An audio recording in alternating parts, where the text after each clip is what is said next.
buenos días. A continuación vamos a desarrollar el tema sobre la fisiopatología de algunas enfermedades de la adenohipófisis. Tenemos al hipotálamo, que el hipotálamo es la madre de todas las hormonas y es el que sintetiza y libera hormonas que van a actuar en la adenohipófisis y que van a promover la síntesis y liberación de hormonas estimuladoras que van a ir a actuar en órganos diana. La hipófisis, como sabemos, se divide en dos: la hipófisis posterior o neurohipófisis y la hipófisis anterior o adenohipófisis. En la hipófisis anterior se sintetiza la propia melanocortina, de la cual deriva la ACTH, y la ACTH va a actuar a nivel de la corteza adrenal, estimulando sobre todo la producción de cortisol y andrógenos. Por otro lado, la adenohipófisis sintetiza también la hormona estimuladora de la tiroides, que a nivel de la glándula tiroidea va a producir la síntesis, va a estimular la síntesis de T4 o tiroxina y de T3. Por otro lado, también tenemos a la hormona de crecimiento, que a nivel hepático va a estimular la síntesis del factor de crecimiento insulínico tipo 1 o somatomedina, y eso va a actuar en los distintos tejidos. Por otro lado, tenemos a la hormona folículo estimulante y a la hormona luteinizante. La hormona folículo estimulante es importante para la producción de estrógenos y la luteinizante es importante en la mujer para la producción de progesterona. También la hormona folículo estimulante aumenta el crecimiento de los folículos.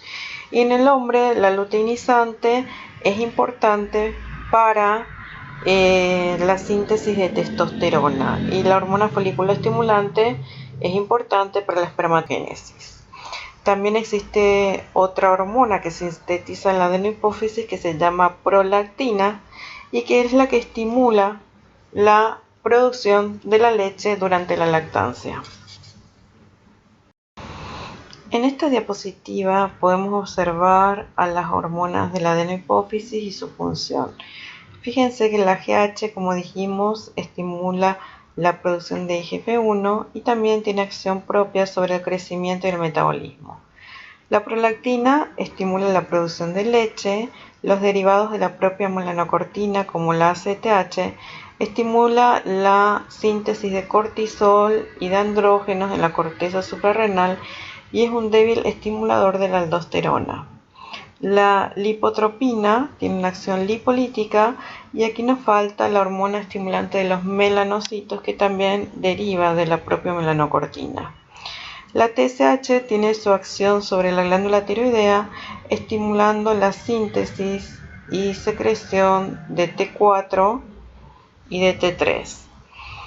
La LH en las mujeres estimula la síntesis de hormonas esteroideas como la progesterona, y en los varones estimula la síntesis de hormonas esteroideas como la testosterona en las células de Leydig. La FSH en las mujeres favorece el crecimiento folicular y en el hombre es importante para la espermatogénesis. Una vez que repasamos un poquito la fisiología de las distintas hormonas, vamos a ver la patología desde el punto de vista fisiopatológico. Primero tenemos que saber dónde se localiza la hipófisis, y esto es muy importante. Está localizada en un lugar que se denomina silla turca, ¿no? Y está conectada al hipotálamo por medio de un tallo que se llama tallo hipofisario.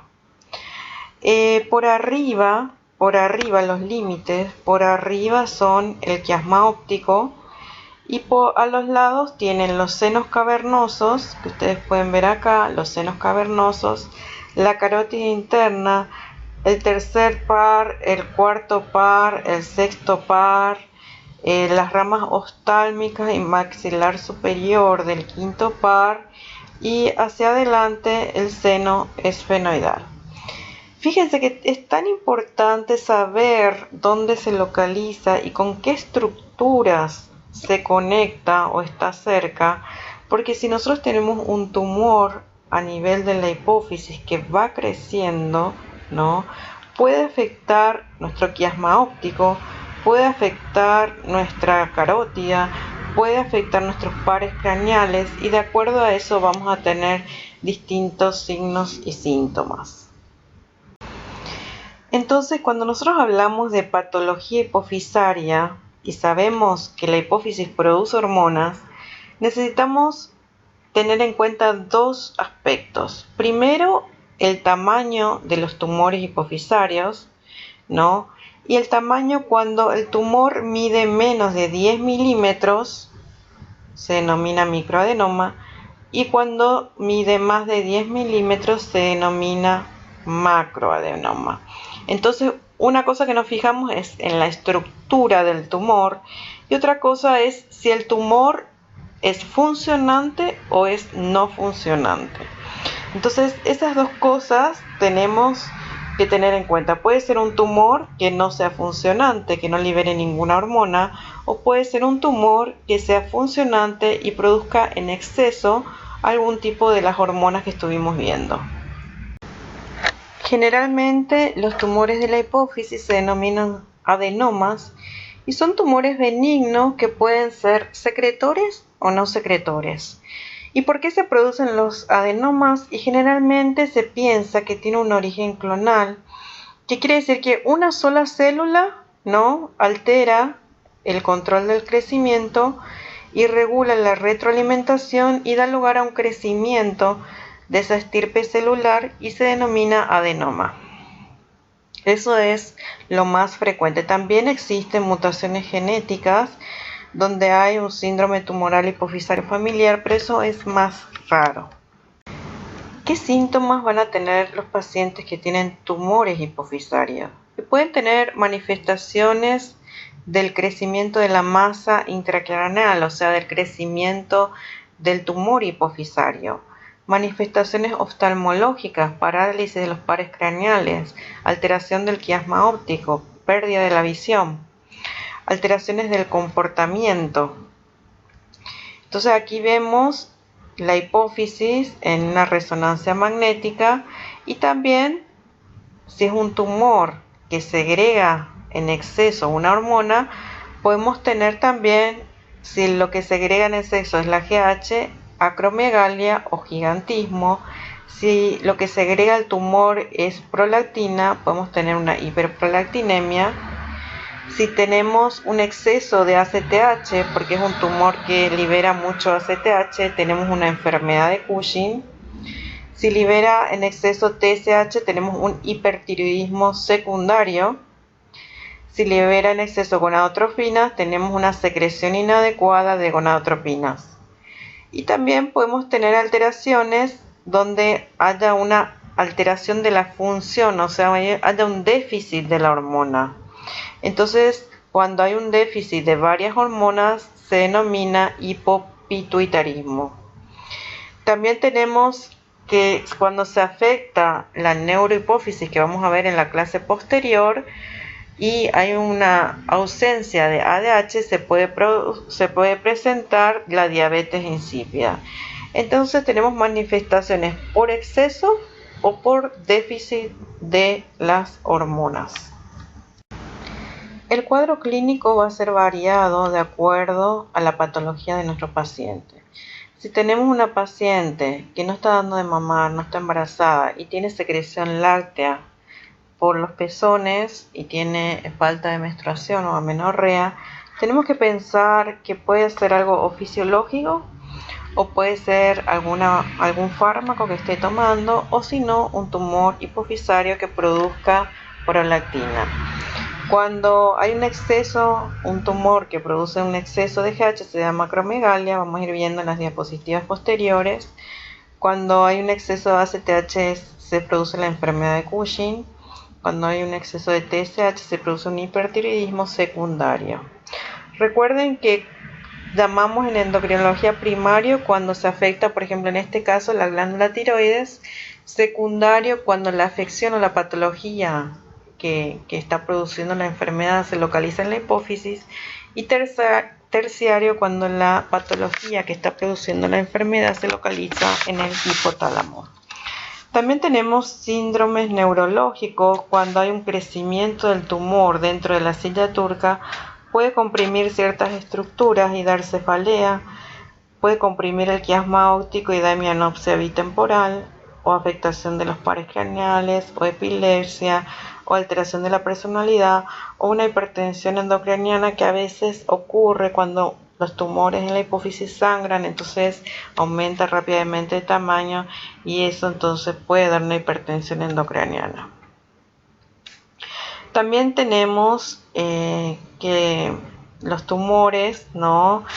Al crecer, al ser no funcionantes y crecer, pueden comprimir a las células y que producen hormonas, entonces dan un déficit de alguna hormona que puede ser hipopituitarismo o selectivo, y cuando afecta a varias hormonas se llama panhipopituitarismo o hipopituitarismo. Y las alteraciones hipotalámicas, como dijimos, nosotros vamos a hablar de la neurohipófisis en la próxima clase, ¿no?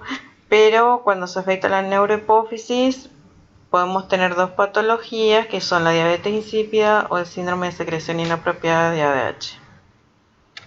Vamos a hablar un poquito ahora del hipopituitarismo.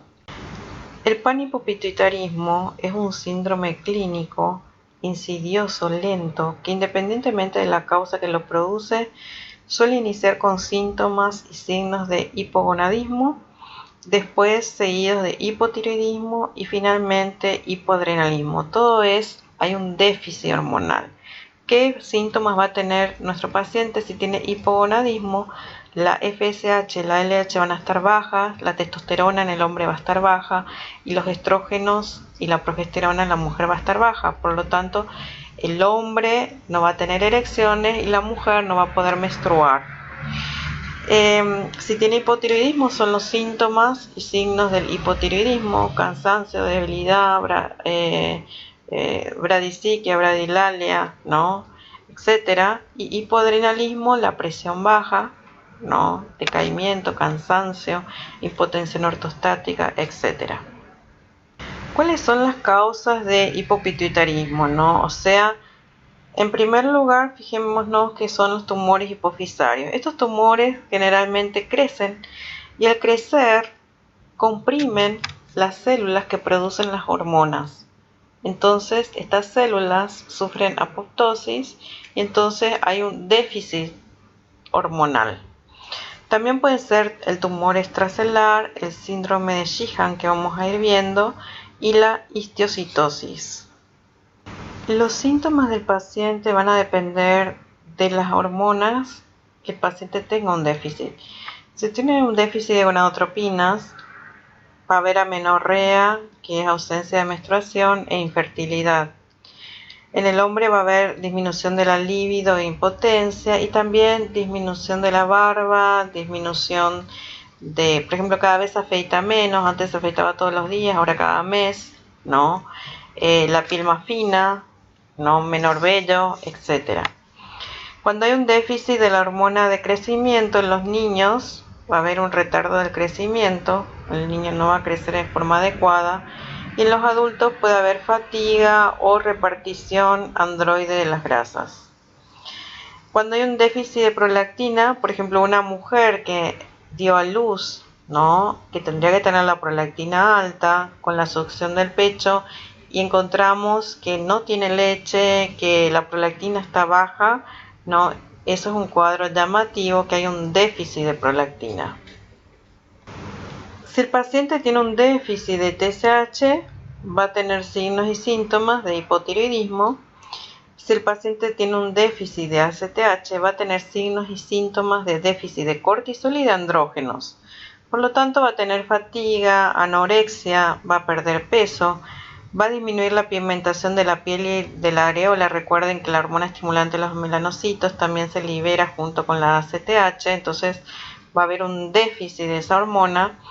Va a haber disminución del vello axilar y púbico. ¿Por qué? Porque los andrógenos adrenales son los que nos dan los vellos axilar y púbicos, sobre todo a las mujeres, ¿no? Nosotros las mujeres tenemos andrógenos que provienen, ¿no?, de la glándula suprarrenal, y entonces al estar afectada la ACTH, estos andrógenos no se van a sintetizar y vamos a perder el vello axilar y púbico.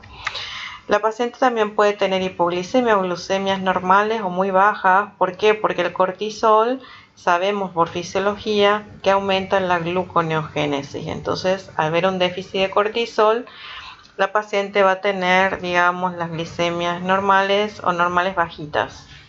Y hasta hipoglicemia puede tener. Cuando hay un déficit de ADH, que esto es menos frecuente, ¿no?, va a haber poliuria y polidipsia. Dijimos también que una de las causas del panhipopituitarismo es el síndrome de Sheehan. ¿Qué pasa en el síndrome de Sheehan? Normalmente, durante el embarazo, crece, ¿no?, la glándula hipofisaria. Y cuando hay una complicación obstétrica, que la paciente tiene sepsis o una hemorragia, hay una hipotensión, y entonces esa hipotensión va a afectar a la hipófisis y produce hipotensión, hipoxia y necrosis de la hipófisis, sobre todo de la adenohipófisis. Entonces, ¿qué síntomas vamos a tener en nuestra paciente? En primer lugar, que no va a tener leche, ¿no? La producción de leche va a ser cero, entonces eso llama la atención, pero a veces no se le diagnostica en el momento, sino pasan años en el diagnóstico. Y que vemos también, la paciente tiene fatiga, tiene cansancio, no recupera la menstruación, no vuelve a menstruar porque le faltan las gonadotropinas, pierde vello púbico y axilar, pierde vello, ¿no? Eso es porque le faltan los andrógenos, porque tiene ausencia de la ACTH. La presión arterial es baja, también tiene tendencia a las glicemias bajas o hipoglicemias, ¿no? Y todo eso porque afecta el eje, afectó a la prolactina, afectó a las gonadotrofinas, afectó también al cortisol, afectó a los andrógenos. Entonces tiene todos esos síntomas. Hay veces que se diagnostica precozmente y hay veces que se tardan varios años en diagnosticar. Cuando la paciente viene y te dice que no recuperó nunca la menstruación, o te dijo que ella no pudo dar de mamar, que tuvo un sangrado, etc. Son pacientes que están muy decaídas, ¿no?, que tienen muchísimo cansancio, ¿no?, se las nota agotadas. Y en esta diapositiva es para mostrarles de nuevo que dentro de los tumores funcionantes, lo más frecuente que vamos a encontrar es un tumor que sintetice y secrete en exceso prolactina. Entonces vamos a hablar un poquito de la hiperprolactinemia, que es el aumento de prolactina en sangre. ¿Cuáles son las funciones de la prolactina? La prolactina estimula la secreción láctea y mantiene el cuerpo lúteo. Por otro lado, cuando hay en exceso, inhibe las gonadotropinas, por lo tanto va a haber amenorrea, que es ausencia de menstruación, y galactorrea, que es secreción láctea a través del pezón. Y en el hombre no va a haber impotencia, porque al inhibir también las gonadotropinas en el hombre, la testosterona va a estar baja, va a disminuir la libido, ¿no? Y entonces también va a disminuir la espermatogénesis. Entonces, si tenemos un paciente que acude a la consulta con un análisis donde la prolactina está alta, lo primero que vamos a hacer es preguntarle si el día anterior no realizó un ejercicio intenso, no tuvo relaciones sexuales, si durmió bien, que son causas fisiológicas que pueden aumentar la prolactina. En segundo lugar, sería importante descartar que el paciente no tenga un hipotiroidismo, porque recuerden que la hormona liberadora de tirotropina estimula tanto la síntesis de TSH como de prolactina. Por lo tanto, si el paciente tiene un hipotiroidismo primario, la TSH, la hormona liberadora de tirotropina va a estar alta, la TSH va a estar alta y la prolactina va a estar alta por esa causa. Entonces tendríamos que tratar el hipotiroidismo para que la prolactina se normalice. Entonces es importante siempre también pedirle una TSH a nuestro paciente para ver cómo está la función tiroidea. Otra cosa también que siempre tenemos que descartar es que el paciente no esté tomando algún fármaco antidepresivo o para dormir, ya que estos fármacos generalmente aumentan los niveles de prolactina y la solución es o cambiarle el fármaco o retirarle el fármaco para que los niveles de prolactina se normalicen. Y una vez que descartamos estas cosas que son más frecuentes, vamos a pensar que el paciente pudiera tener un tumor hipofisario que produzca prolactina. Una vez que descartamos lo fisiológico, los fármacos, el hipotiroidismo, vamos a pensar ahí, si ya descartamos todo eso, que el paciente puede tener un tumor de la hipófisis que produzca prolactina y que se llama prolactinoma.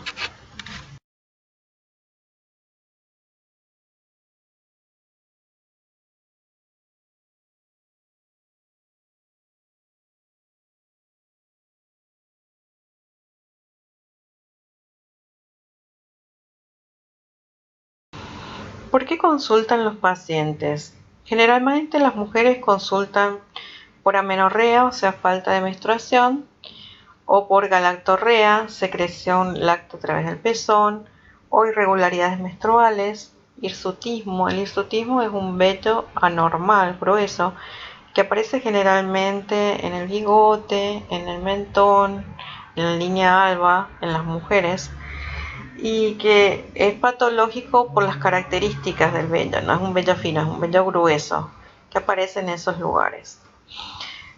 También se asocian con quistes de los ovarios, puede consultar por eso, por infertilidad. Y también recuerden que al no tener menstruación durante mucho tiempo, la paciente puede tener osteopenia u osteoporosis. En cambio, el hombre generalmente consulta por disminución de la libido, impotencia, infertilidad, ginecomastia y también galactorrea. Aunque la galactorrea es más frecuente en la mujer, en el hombre también puede haber. Pero lo que más consultan es por impotencia, ¿no? Entonces son hombres jóvenes que consultan por impotencia, entonces se les empieza a investigar y se ve que es por un exceso de la prolactina. Entonces, como estuvimos diciendo, hay una inhibición de la hormona liberadora de gonadotropinas y entonces la paciente no tiene sus ciclos, pierde sus ciclos menstruales regulares, ¿no? Y también el hombre tiene los efectos que dijimos por disminución de las gonadotropinas. En el ovario hay una inhibición directa de la síntesis de estradiol y progesterona y se bloquea la maduración del ovario, y en los varones se inhibe la espermatogénesis, ya que interfiere también en la conversión periférica de testosterona a dihidrotestosterona. En la mama, fíjense, aquí está la galactorrea. Generalmente la galactorrea no es como cuando uno da de mamar que tiene muchísima leche. Son pequeñas gotitas que salen por el pezón, como en este dibujito, o espontáneamente o quizás al comprimir la mama salen pequeñas gotitas de leche por el pezón.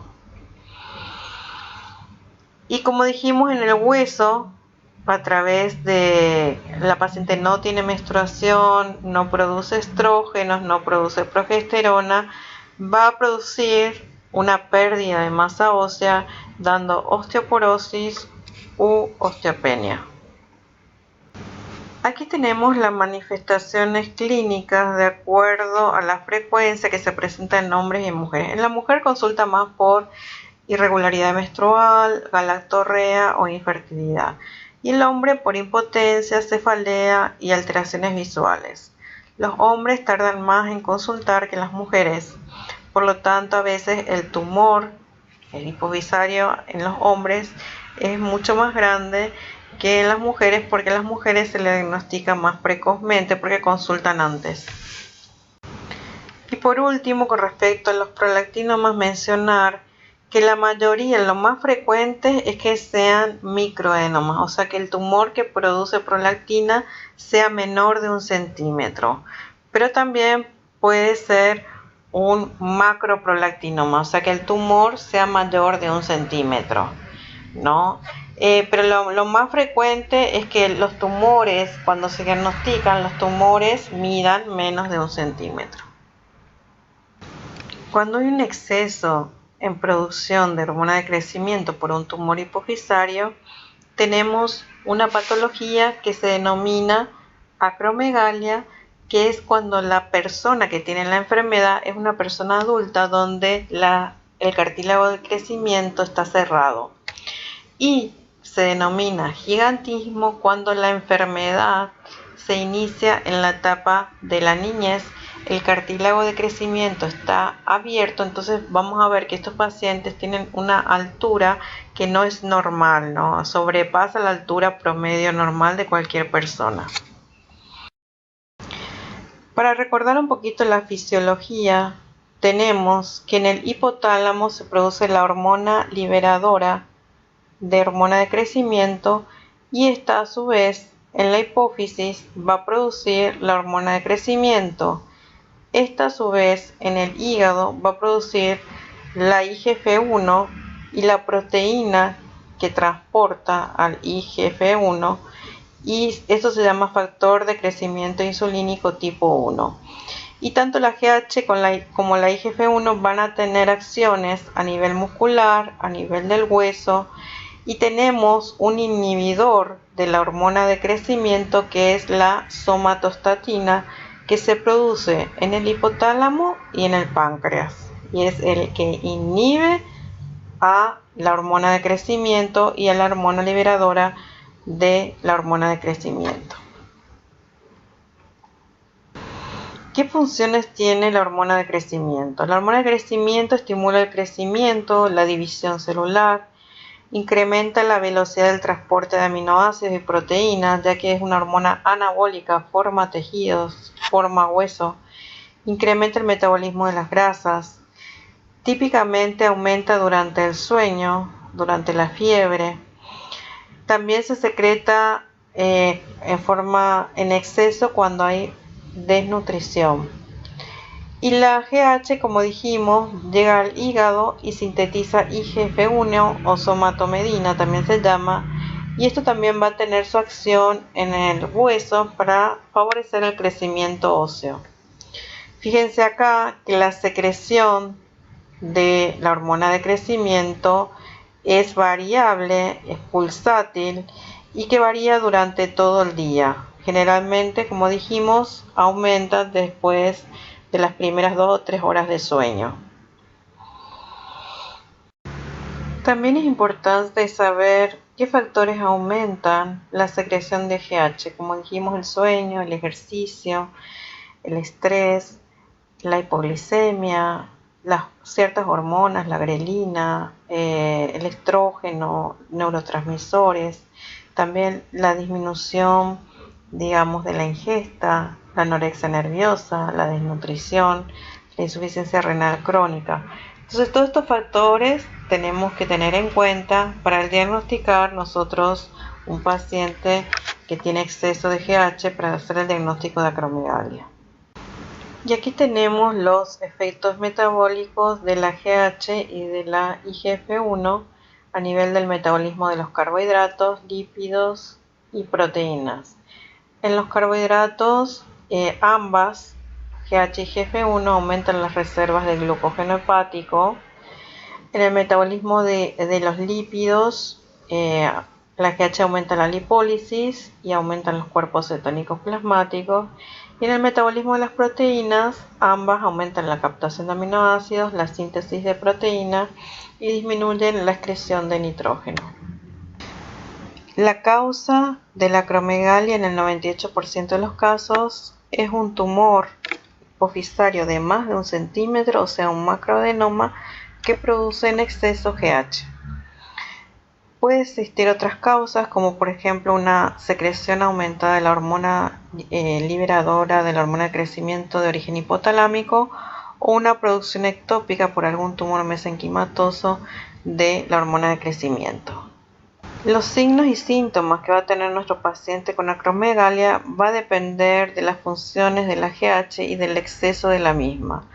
Por lo tanto, el paciente va a tener normocalcemia, pero con hiperfosfatemia e hipercalciuria por la disminución de la reabsorción tubular de calcio y el aumento de la reabsorción tubular de fósforo.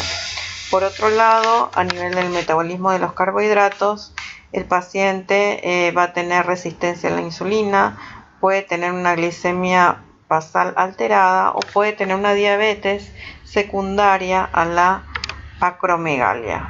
También tienen un aumento de la gluconeogénesis. A nivel lipídico va a tener un aumento de los ácidos grasos circulantes. A nivel proteico va a tener un balance nitrogenado positivo. Y a nivel hidroelectrolítico va a tener un aumento del líquido extracelular con hipervolemia. La GH a nivel cardiovascular va a producir enfermedad valvular, va a producir un crecimiento biventricular del corazón, va a aumentar la disfunción endotelial, va a acelerar la arteriosclerosis, va a producir arritmias y son pacientes que tienen hipertensión arterial secundaria de origen endocrinológico. ¿Por qué? Porque la GH retiene sodio, la IGF-1 disminuye la secreción del péptido natriurético atrial, hay hiperinsulinemia, hay hiperactividad simpática, hay un aumento de la resistencia vascular periférica, porque la GH y la IGF-1 estimula el crecimiento de las células musculares lisas con un aumento de la presión arterial diastólica y son pacientes también que tienen apnea del sueño por las características faciales. Entonces vemos dentro de las manifestaciones clínicas de los pacientes con acromegalia, lo más frecuente es el agrandamiento acreal, el prognatismo, ¿no? El crecimiento excesivo de los tejidos blandos, la hiperhidrosis, también tienen letargo, aumento del peso, parestesias por compresión de los nervios, dolores articulares, pueden tener hemianopsia o fotofobia por compresión del quiasma óptico, hipertensión como estuvimos viendo, hiperinsulinemia, glucemia basal alterada, intolerancia a la glucosa y hasta diabetes secundaria a la producción excesiva de GH. Pueden tener galactorrea, ginecomastia, cefalea y déficit visual por la compresión local, ya que son macroadenomas. Si vemos al paciente, podemos observar que el paciente tiene rasgos toscos, que tiene una prominencia celar, una nariz ensanchada, un prognatismo, los dientes separados, las manos grandes, anchas, igual que los pies. Y si le hacemos una radiografía lateral del cráneo, vemos el aumento del diámetro de la silla turca. Entonces, con la clínica, con las determinaciones hormonales de la IGF-1 y la GH más la resonancia magnética nuclear de la silla turca con contraste, podemos nosotros realizar el diagnóstico de acromegalia. Aquí vemos un paciente con gigantismo donde tiene una talla excesiva si comparamos con una persona promedio dentro del rango normal. Y esto se debe al exceso de la hormona de crecimiento durante la etapa de la infancia o adolescencia, donde el cartílago de crecimiento está abierto, entonces el paciente crece en exceso. Muchas gracias por su atención. Terminamos aquí.